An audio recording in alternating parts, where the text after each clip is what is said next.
Hey, horror fans! Once again, it is the horror mastermind. It's time to review the latest spider horror film. This is Sting. No, not the wrestler. It's a spider called Sting. Y'all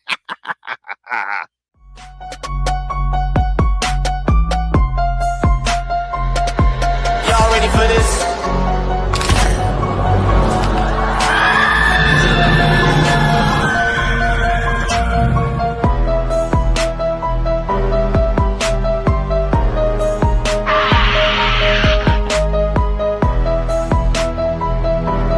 Hey, horror fans! Once again, it is the horror mastermind. Now, Sting is a 2024 horror film. It was written and directed by, I think his name is pronounced Kia Roach Turner. Now, the film stars Ryan Core, Aaliyah Brown, Penelope Mitchell, Robin Nevin, and Jermaine Flower. Now, in this film, after raising an unnervingly talented spider in secret, 12-year-old Charlotte must face facts about her pet and fight for her family's survival when the once charming creature rapidly be transformed into a giant flesh-eating monster. See, that's why you can't have a spider as a pet, let alone an alien spider. As I stated in my review of Infested, most horror fans truly do love spider horror movies because they can expect something creepy and disgusting about them. And this in this film is no different than Infested. Now, even if it doesn't even matter if the movie features a big giant spider or an infestation of mini spiders, we all get that same something icky and creepy and crawling when watching these type of movies. It's like, ooh, man, that looks, ah. I mean, it doesn't matter whether it's arachnophobia, eight-legged freaks, tarantula, or big-ass spider. We all get that same feeling when watching them. So, Australian writer-director Kian Roach Turner brings us his latest entry into the subgenre. This one is called Sting. Now, we're introduced to 12-year-old Charlotte who lives in a rundown apartment complex along with her mother, Heather, her stepfather, Ethan, along with her baby brother, Liam. I believe that's what the baby is called. I forget what the name is, but I believe it's what's called Liam. When a baby alien spider crashes into her room, which I thought was pretty good, Charlotte decides to keep the spider, and name it Sting. Even when Sting gets bigger and starts to grow when after feeding it insects, Charlotte shows no fear. She's like, hey, it's cool what the thing does and having the spider for a pet. Now, of course, a series of events take place where Charlotte and her family must have to fight for their lives when Sting goes on the attack for something more than just insects. It's basically what the film is about. Now, when watching this film, for me, it seems like this is more of a dark comedy sitcom than an actual horror film because I kept getting the Big Bang Theory vibes, especially that this building, this apartment complex, has a broken elevator that was the same thing in the Big Bang Theory. It's like for some reason I kept thinking Sheldon and his friends, if they were in this film, and all of a sudden one of the other characters has a baby pet, alien spider, and unfortunately it starts attacking everyone in the building. That's what I kept getting this vibe. It's like, am I watching a horror film? Am I watching the Big Bang Theory? I mean, even in this film, we have some quirky characters. We have the landlord Gunther, who hates everyone and is very cheap, doesn't want to spend any type of money. We have the weird science nerd Eric. We have the drunken Spanish woman Maria, and then of course we have Charlotte's grandmother, Gunther's sister Helga, who's suffering from dementia. So we have all these quirky characters that we normally see in the Big Bang Theory. So for me, it's like watching a dark comedy sitcom instead of an actual horror film. Now, throughout the film, we do get some nice character bonding moments, especially between Charlotte and Ethan as he tries to bond with her as her real father left her and Heather when she was little. I thought they would have some nice moments. One of the thing is that Ethan is a comic book writer and he's working on this deadline and he's taking some of the stories that Charlotte has given to him and they seem to have this nice bonding moment. And I thought it was very nice. That's mainly because I think he believed that this would create the audience to care about the characters, especially when Sting starts to attacking them. For me, it kind of did, but then it didn't. That's mainly because I actually want to see more interactions with Charlotte and Stings because I really like those moments, and we really don't get that many moments between Charlotte and Sting because I wanted to see more of them bonding than I actually wanted to see more of Ethan. I get the point that we wanted to see Ethan and Charlotte bond, but I actually want to see more of Sting. Now, don't get me wrong. There's also some nice moments when the in the film where we see from Sting's perspective when the spider goes hunting for some of the building apartments' pets.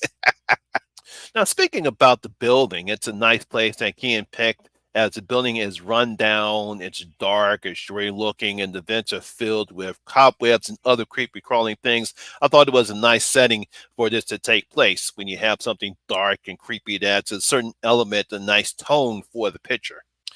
When Sting attacks, we do get a good amount of suspense, tension and suspense, but I kind of expect a little bit more than what we got in the film. Like I said, we do get some nice tension and suspense when Sting attacks, but it's like I'm looking for more, but the film doesn't deliver on it. Now, the acting in the film is okay. Australian actor Ryan Core, Penelope Pitcher, and Aaliyah Brown, they do a good job in the roles. I thought they had a nice chemistry all together.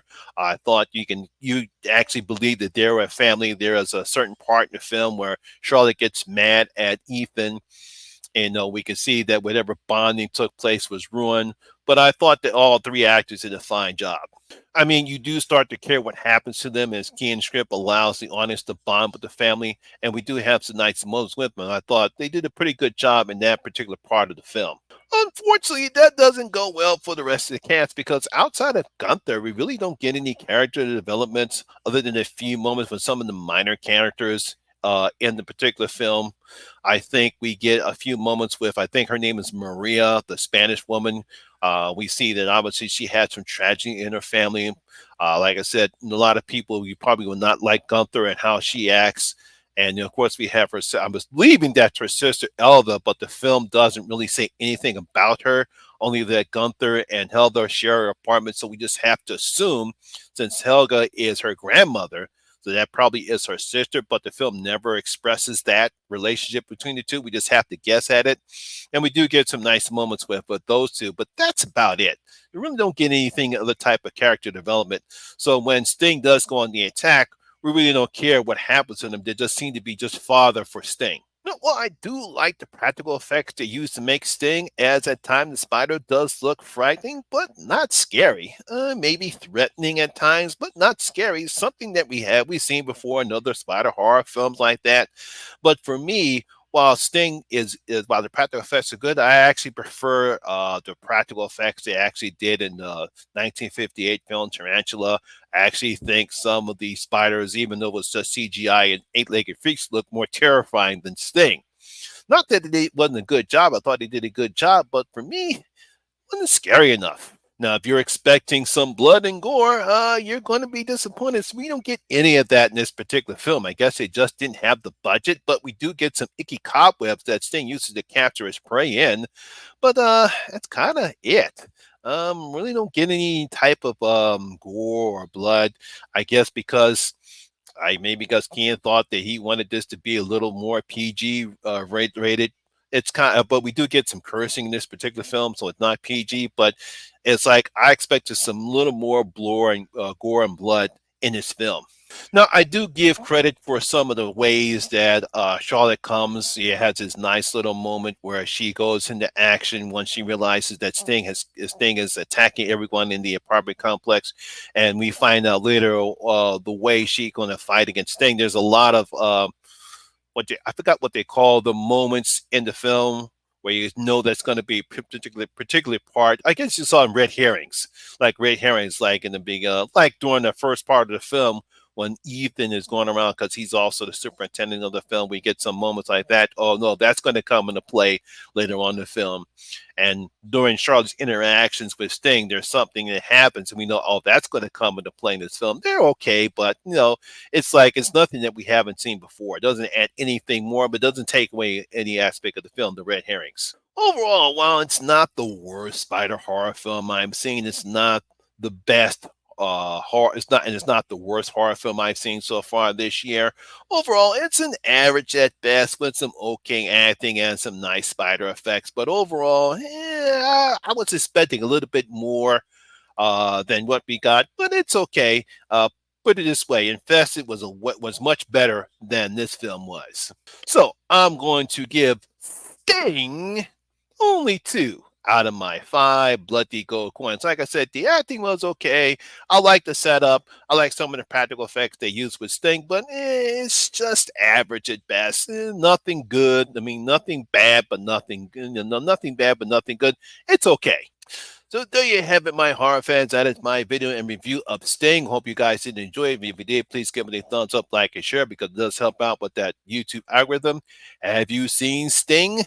Leave your comments in the comment section below and tell me what you thought about the film. Also, if you're new here, please hit that subscriber button, ring that notification bell. That way we notified anytime when I put a new video such as this one. Once again, my name is Lamont Smith, better known as the Horror Miser Monty G, and always remember that horror rule. And I see you in my next video. Yeah, guys, stay safe out there.